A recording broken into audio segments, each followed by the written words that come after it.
The other day, we talked about the Israeli intelligence operation out east in regards to monitoring the Hamburg Cell led by Mohammed Atta, Marwan al-Shehi, and Ziad Jarrah. And now we'll talk about the Saudi intelligence ring that was monitoring Khalid al-Mihdhar and Nawaf al-Hazmi out west.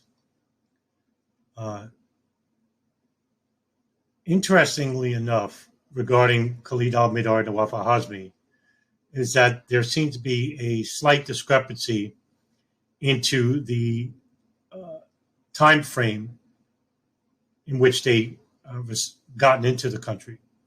According to the 9/11 Commission report, they actually entered the United States on January 15th of 2000 after their meeting in Malaysia, the high-level summit al-Qaeda meeting, in which they stopped over in Dubai and then first in Thailand, then the United States. However, there is a competing argument regarding what day they may have come in, and it's a report made by Jeff Hill of Pump It Out Radio, who a couple of years ago produced a video, Who is Khalid Ben-Marine, which is an interesting bit of information that isn't really talked about by most seasoned 9/11 investigators. And I'll just bring it up a little bit. According to FBI reports and interviews with Khalid Ben-Marine, who's a Tunisian taxi driver, was tasked by Fahad al-Thumeri, who's a imam of King Fahd Mosque in Culver City, Los Angeles.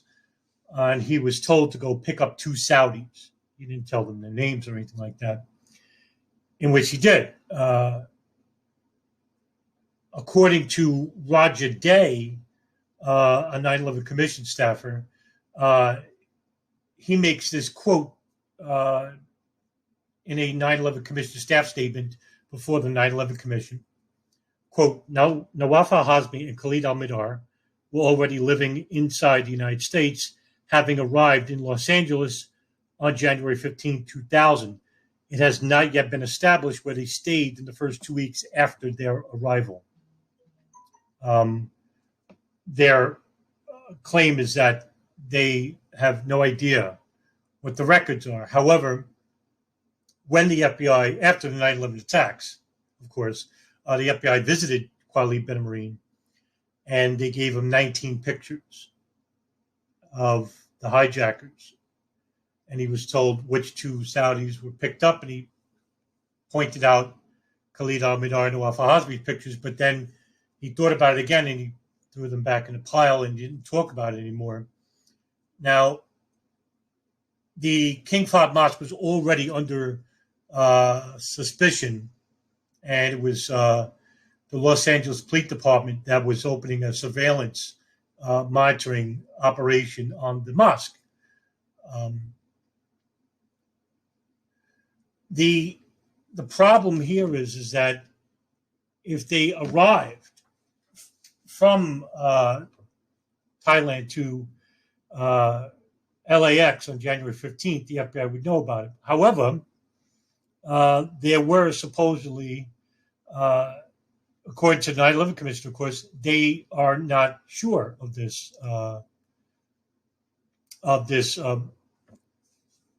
momentary lapse of reason or puzzling confusion regarding that they could be wrong about where they stood. According to Ben-Marine, he picked them up and they barely spoke, but they didn't speak any English. Ben-Marine spoke a little bit Arabic, and he drove them to the King Fahd Mosque, where both men would meet with Fahad al-Thumeri. However, there is reports that where they stood was at the LAX Hilton Hotel. Ben-Marine states in later reports that al-Mihdhar and al-Hazmi, after he picked them up at the airport, he dropped them off at the hotel. This is according to Ben-Marine's statement. No one else makes this statement besides Ben-Marine. So we have to be careful about whether this is legitimate information or he's giving them a dead end. But there is some smoke to this fire. He claims that he dropped them off at the Hilton when they arrived inside the United States on January 15th. However, this is where the mystery begins. They were met at the airport by a member of the Saudi consulate. That's according to Ben-Marine's statements. The official himself did not go into the hotel room.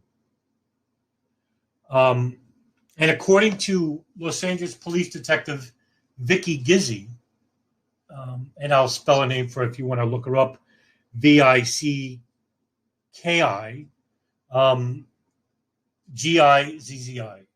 Vicky Gizzi, in which after the 9/11 attacks were happening, the FBI began their reports as well as the LAPD regarding Khalid al-Mihdhar and Nawaf al-Hazmi. Gizzi ran leads at the LAX Hilton and found that both rooms may have been rented days ahead before al-Hazmi and al-Mihdhar arrived inside the United States. Commissioner Staffer Roger Day subpoenaed the records for the hotel.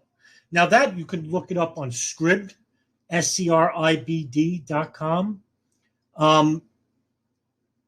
or Google LAX Hilton 9/11, and you'll see these records.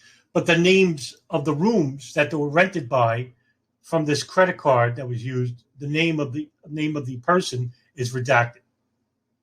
However, the rooms were rented on January 15th, and they were used. The two names that were used by these two individuals were Saeed Abdullah and Saeed Abdallah. Slightly different version, slightly larger last name.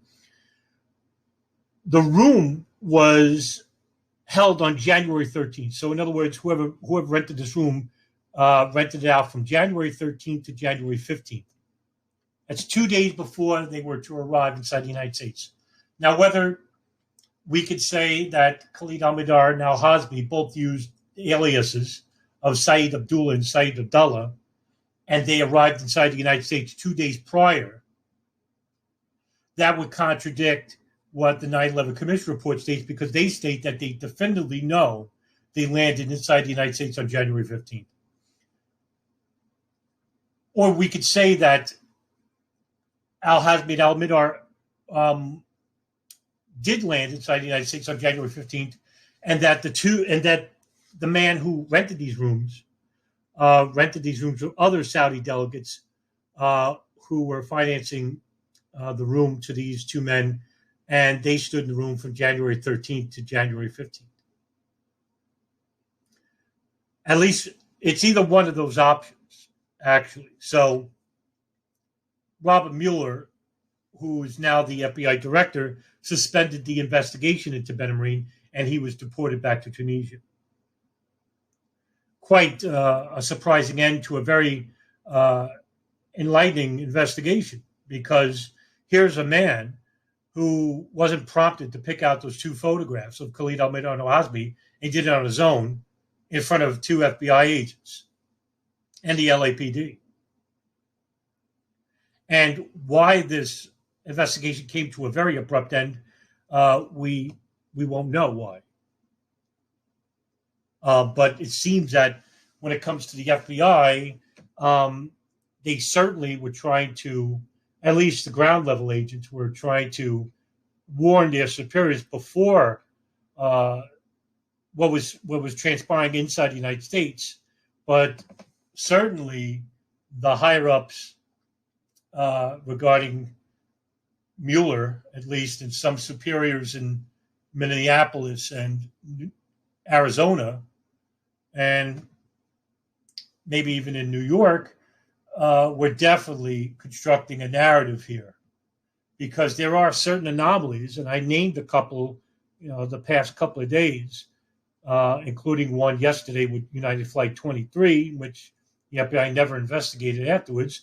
Well, here we go. Now, here's another anomaly that people really don't talk about, and the FBI quickly dismissing the investigation right off the bat. And so let's go a little bit further with al-Hazmi and al-Mihdhar inside the United States. So al-Hazmi and al-Mihdhar are now inside the United States. And then for some odd reason, they go into a restaurant in Los Angeles.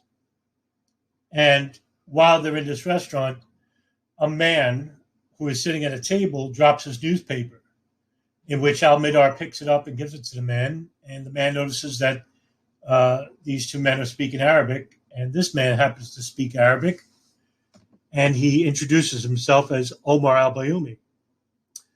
And if you've heard of that name, Omar al-Bayoumi is indeed a Saudi consulate and a prominent member of a mosque in Los Angeles as well.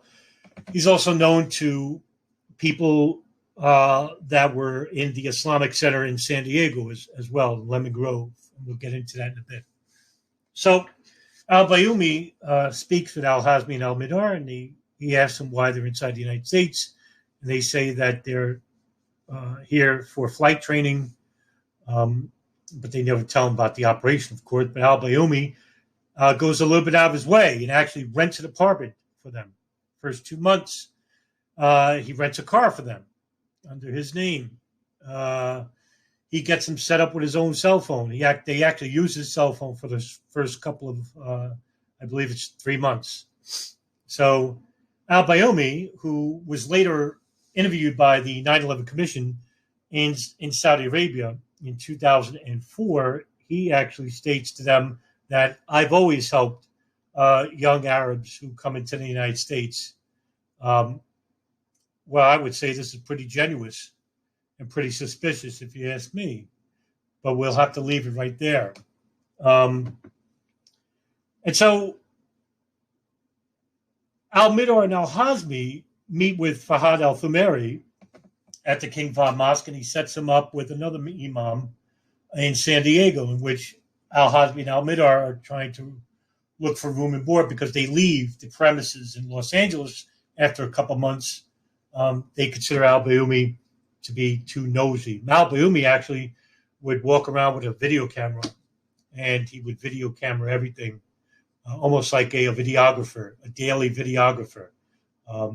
So incidentally enough, it was al-Hazmi, Nawaf al-Hazmi, who thought that Omar al-Bayoumi was a Saudi spy. Before they go into San Diego, let me relate some information to you regarding their stay in Los Angeles. Al-Bayoumi and his confidant, Osama Basnan, were both later to be found Saudi GID spies, General Intelligence Directorate operatives, later on, much later, after 9/11 attacks happened. It is stated that Omar al-Bayoumi worked for Dawa International, but he never did. He was actually a ghost employee where he would get a paycheck from the Saudi government for being an employee that never worked at a company before. Al-Bayoumi would rent an apartment for al-Hazmi and al-Mihdhar in Parkwood Apartments, and their apartment was number 150, actually.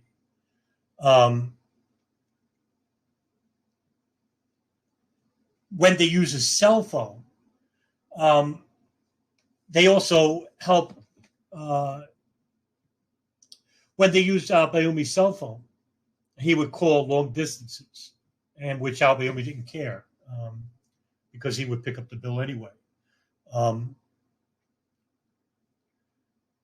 And al-Hazmi and al-Mihdhar would go to the nearby mosque, and it was in Culver City, and that's the King Fahd Mosque. in which they would meet one Modar Abdallah, who would act as a translator for them to get their driver's licenses, their social security cards, their applications for flight schools. Now, this is important because al-Mihdhar and al-Hazmi were tasked to be pilots. This would lead to me that these were the hijackers of Flight 77. It is suspected. This would make sense because Hani Hanjour is the alleged pilot of Flight 77, even though I don't believe that. I think there is a sixth hijacker aboard that plane, in which fellow investigator, 9/11 investigator, Nelson March did a fantastic documentary called 6 on 77. I suggest you go view that, in which he hypothesizes that there is a sixth hijacker who is actually initially reported to be Ziad Jarrah, but he wasn't. And he was dressed in black, and he got on the plane. He got on Flight 77. Nobody knows who he is. And so there are news reports that came out later about his actual name. I forgot the name that they used, so forgive me there. But go check out that documentary. It gets more into detail about that. So al-Hazmi and al-Mihdhar, to get back to them, they were training to be pilots, but because they spoke no English, and no English at all, they were actually a poor choice to be used inside the United States. But because they were seasoned al-Qaeda operatives, in fact, they were suspected to be involved in the USS Cole bombing. They were also suspected to be involved in some way in the 1998 East Africa U.S. Embassy bombings as well. So out of all the hijackers that were involved in the 9/11 operation, al-Hazmi and al-Mihdhar were definitely the most seasoned. And they also served in the Balkans, Croatian wars as well, with al-Qaeda that were fighting against the nationalist governments there. In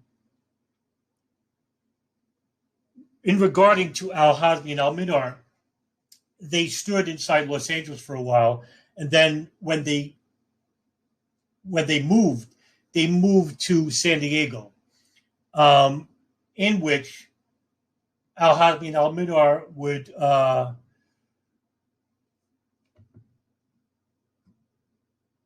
relocate inside Lemon Grove, which is located near San Diego.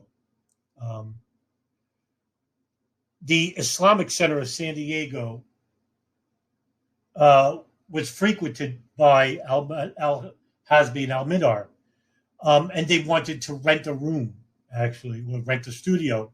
And they saw this piece of paper that had an offer of renting rooms and inside the Islamic Center. And so they took the number that was posted to it, and the number that was posted to it went back to a man by the name of Abdussutar Shaikh. Abdussutar Shaikh supposedly was an employee at San Diego State University as an English professor. So al-Hazmi and al-Mihdhar meet with Shaikh, and he rents a room to them. He actually meets with them and talks to them and feels comfortable with them. And they tell him the same thing, that they're here to become students inside the United States and learn how to become pilots. And this will be a common theme for a lot of Arabs in the Southwest, especially in California, Arizona, and New Mexico, even in Oklahoma, in which I did an interview with Mitchell Gray, who authored a book called I Heard You Were Going on Jihad. That's on my podcast. I'll link to that below so you can listen to that, in which the FBI, months prior to the attacks, even a year prior, were warning their superiors about a large number of Arabs training to become pilots inside the United States. And there were some informants in some of these groups, and some of these groups had nefarious agendas. And this is way before 9/11 attacks happened. So al-Mihdhar and al-Hazmi stay with Abdussutar Shaikh, not knowing that Abdussutar Shaikh is also an FBI informant. Now, he's been an FBI informant for many years, going back 10 years into the late 1980s. In fact, he was recruited by an FBI agent by the name of Stephen Butler, in which he was tasked to become the eyes and ears inside the Islamic Center inside San Diego.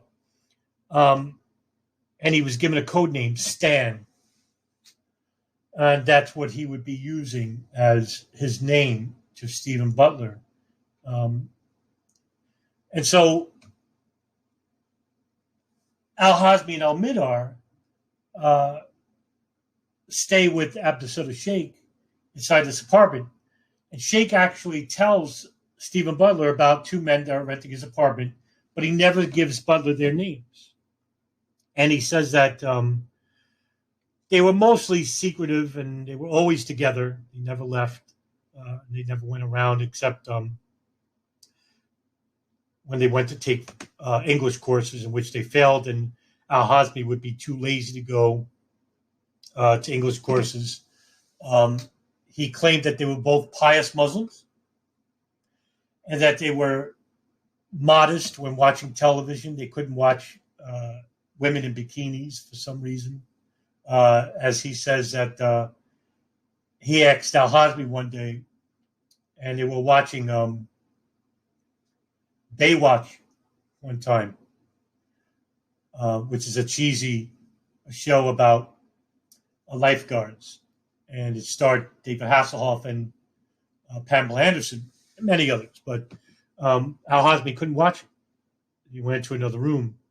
And according to his Islamic beliefs, that he couldn't watch TV with scantily clad women.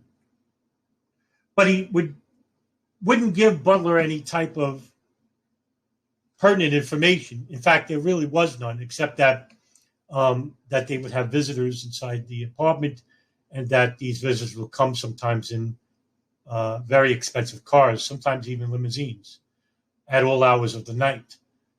Al-Mihdhar and al-Hazmi, it would later come out that the FBI interviewed people, even at Parkwood apartments in Los Angeles, that the same thing would happen. They would be visited by very prominent people. Who these people were, we don't know.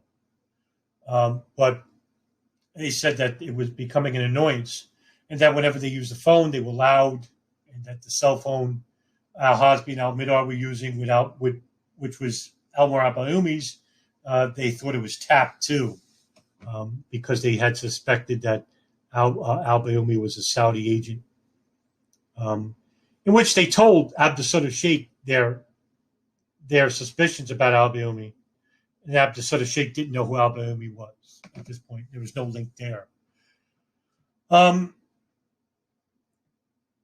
Meanwhile, al-Hazmi and al-Mihdhar would, al-Hazmi would start working at the Quick Mart in San Diego.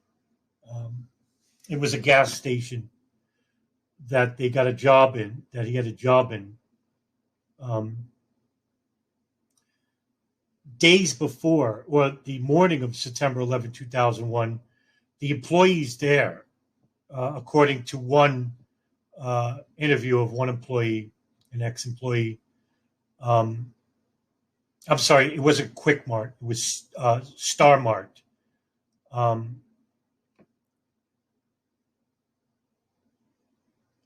And al-Hazmi would actually fly to Yemen because his wife was pregnant. Hoda al-Hada, who is the daughter of Ahmed al-Hada, and Ahmed al-Hada is the man who owns the home in Sana'a, Yemen, in which that home is the communications firm for al-Qaeda, in which the NSA and CIA had long monitored in the mid-1990s. Al-Hazmi stood in San Diego. He never leaves, and he gets a job at Star Mart, servicing cars, cleaning cars, and whatnot. On the morning of 9/11, it was reported that the employees of Star Mart were overly excited about an operation that was happening. And when the 9/11 attacks were happening, they were celebrating the attacks. This was actually hardly reported by the media. And I think this should have been investigated quite thoroughly, even though the FBI did in their PENTTBOM investigation. The owner of the Star Mart, who was a known radical, who espoused daily anti-American imperialist foreign policy. He used to lambaste United States and Israel. And by the way, Star Mart was actually in La Mesa, California. And it was called Stan's Star Mart. So if anybody wants to look up this story about Star Mart, look up Stan's Star Mart. And you could do some research there regarding al-Hazmi's work history there, as well as individuals who may have foreknowledge about the event, because according to one of the employees there, whose name is redacted in the FBI report regarding the PENTTBOM investigation, it is stated that al-Hazmi was actually talking to some of the employees there, in which he states that there's going to be an operation where they would use planes and crash them into targets, but he doesn't name which targets that he implies. This would be, if it's true, this would be the first time that we get foreknowledge about an event coming from one of the operatives involved. So after the 9/11 attacks happened, Stephen Butler goes back to Abdussutar Shaikh, and Shaikh says that he has no idea that al-Hazmi and al-Mihdhar were involved. Now, whether they told him about the operation, we can't say, because Abdussutar Shaikh actually doesn't say, and he never relates. But there's some mystery behind Abdussutar Shaikh. When investigators went to San Diego State University, they said that they never heard of any Abdussutar Shaikh teaching an English course there. So he basically lied to the FBI regarding his work history there. Why? I don't know. Regarding Omar al-Bayoumi and Osama Basnan, who gave funding to al-Hazmi and al-Mihdhar. Well, according to the FBI reports, they found out an interesting link. It seems that through the 14 months or 16 months that these two men were getting payments, it was coming from payments that were made to Nawida Dwijak, who is the wife of Osama Basnan. That funding that went to Nawida Dwijak's bank account came from a bank account owned by Haifa bin Faisal from Riggs Bank. Haifa bin Faisal is the wife of one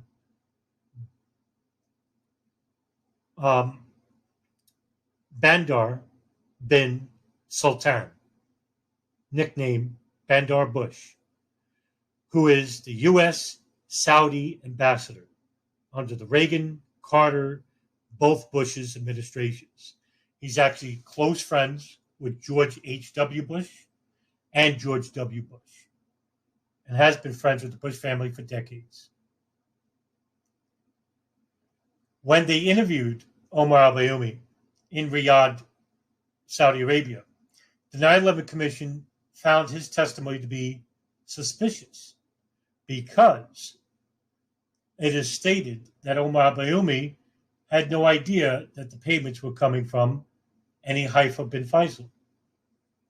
He says that he actually gave money to them because he felt sorry for them and he liked helping Arab people. When they interviewed Osama Basnan was later to be found even more gregarious in his testimony, in which he says that, yes, not only is he friends with Khalid al-Mihdhar and al-Hazmi, he actually finds that Osama bin Laden is a hero, and he actually threw a party many years prior for Omar Abdel Rahman, the blind sheikh, the Egyptian radical, the leader of Gamma Islamiyah, and the man who was sentenced to life imprisonment for being involved in the landmarks plot and for being somewhat involved in the 1993 World Trade Center bombing.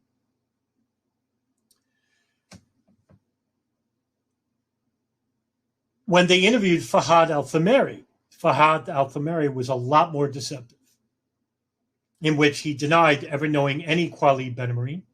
He denied even knowing who Khalid al-Mihdhar or Nawaf al-Hazmi even was. And when they showed him photographs of al-Hazmi and al-Mihdhar, a Saudi intelligence officer who was with Fahad al-Thamari actually whispered into his ear.